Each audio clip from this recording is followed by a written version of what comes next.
விஜயோட பேச்சுவார்த்தை சுத்தமாக அவங்களுக்கு சரியாகவே வரல.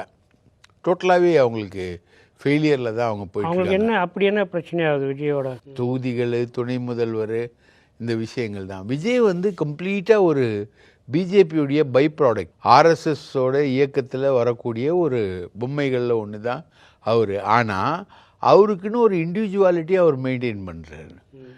நான் வந்து தனியான ஆள், எனக்குன்னு தனியாக ஒன்று வேணும் அப்படின்ற மாதிரி ஒரு விஷயத்தையும் அவர் மெயின்டைன் பண்ணுறாரு. ஸோ இந்த தனியான ஒரு ஆள் என்கிற பிம்பத்துக்கும் ஆர்எஸ்எஸ் இயக்கக்கூடிய பிம்பத்துக்கும் இடையில் வித்தியாசம் இருக்குது.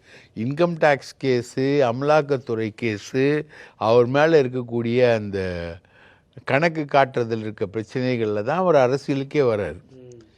அதுதான் அவரை வந்து அரசியலுக்கு கொண்டு வரக்கூடிய தந்திரமே அதுதான். எப்படி எம்ஜிஆருக்கு வருமான வரியோ அதே மாதிரி தான் விஜய்க்கும் வருமான வரி. ஆனாலும் அவர் வந்து அதில் கொஞ்சம் வித்தியாசமாக ஏதோ யோசிக்கிறார் அப்படின்னு தெரியுது. இது வரைக்கும் அதிமுகவுக்கான சிம்டம்ஸ் வந்து முதல்ல அவர் பேச்சுவார்த்தை நடத்திக்கிட்டு இருந்தார். மிதுனும் விஜயும் பேச்சுவார்த்தை நடத்திக்கிட்டு இருந்தாங்க.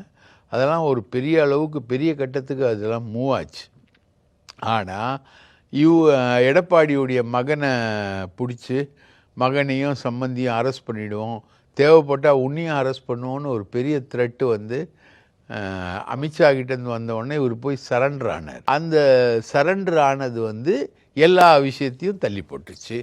ஸோ இப்போ வந்து விஜய் வந்து யோசிக்கிறார்.